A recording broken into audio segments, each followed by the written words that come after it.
Thin White Duke, I mean, very frightening character, really. I think, I mean, where's he returned from? You know, who is he throwing darts in lovers' eyes? You know, who is this scary Thin White Duke? And I think it was just the height of, despite what Bowie says in Station to Station, you know, he said it's not the side effects of the cocaine. I think it was. I mean, it was an ambitious, spectacular, visionary thing, but nothing like it at the time. David Bowie himself says he remembers very little about recording the album, and sort of, you know, I remember one person describing it as an album that, you know, it sounds like a postcard from a place that you really wouldn't want to visit.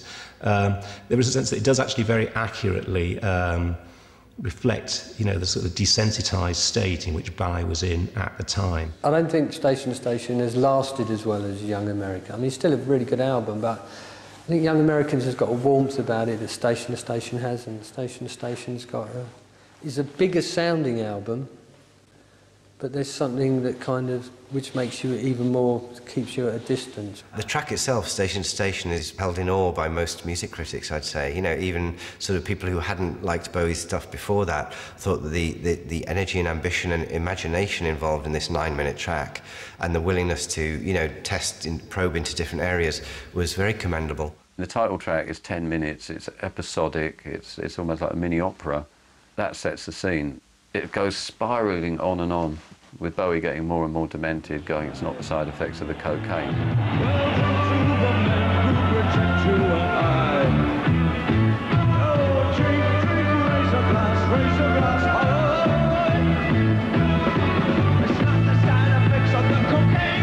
The title track, which goes on for about a week and is about Lord knows what, is a fairly unbeatable exemplar of the kind of ungovernable hubris that excessive enthusiasm for cocaine does tend to promote. I don't think Station to Station is a slightly pretentious track. I think it's an incredibly pretentious track.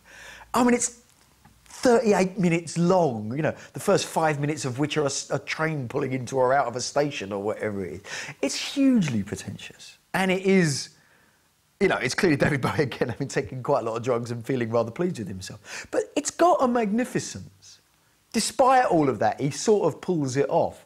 And every now and then I'll sort of lock myself in a room and play it and sit through it and think, there's something grandiose about this. While the title track was an experimental epic odyssey, the rest of the album seemed a more conventional progression. In fact, all of the other tracks, including the widely recognised Golden Years, was later subject to release as a single. Golden years,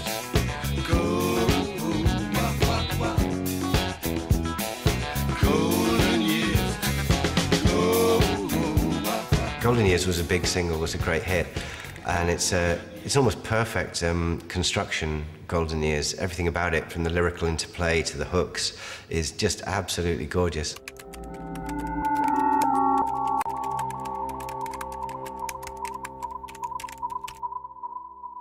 That's a really heavy funk track. You know, it's like the arrangements and even the vocal production is very in a soul funk, you know, area. You know, when you listen to it, you think to yourself, well, yeah, that is really happening. That's giving you something, you know, on the roots level. The Bowie of Golden Years was somebody you'd want to talk to, but the Bowie on the title track was somebody you'd want to keep at a distance.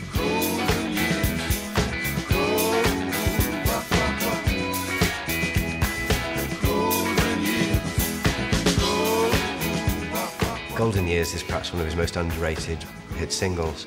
A nice little comedy aside is that the song was offered to Elvis Presley, actually, by Bowie's publisher.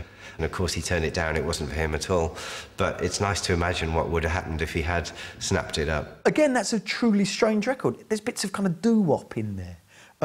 And it sounds like it's kind of played almost at the wrong tempo, and the tape's been kind of slowed down and speeded up at certain points. And maybe it was, I don't know what techniques they used. It's a real studio record, but it's a great one. I think it's one of Bowie's top 10 tunes for me. The other thing with Station to Station is the level of the vocals on the big ballads like Wild is the Wind and Word on a Wing, which are both beautifully constructed songs, sung to a level which few rock stars have ever matched. It really is, as singing per se, astonishing singing. The two ballads, Word on a Wing and Wild is the Wind, they are going into a kind of torch singer territory.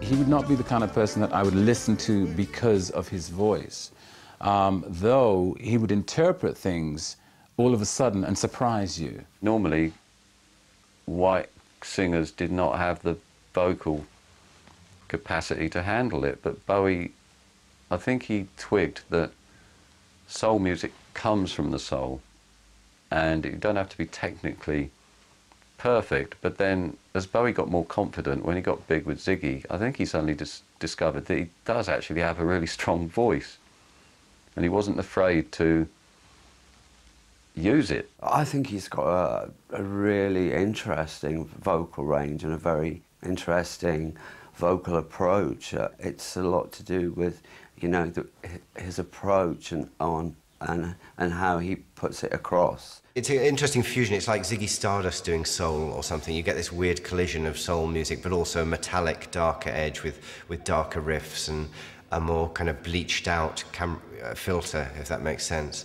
So you get the paranoia and the twist, you get the return of the Thin White Duke. Then you've got something like TVC-15, which was years ahead of its time, you know, the sort of white disco, kind of scientific disco kind of sound, which was ahead of Africa Bambaataa, perhaps, and letting us know what was coming next for the Low End Heroes.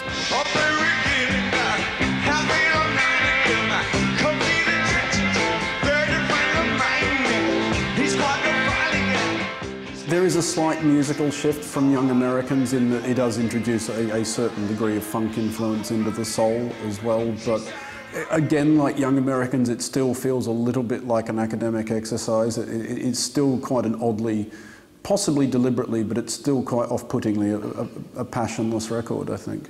I think Station to Station is interesting. It's not important, but it's interesting.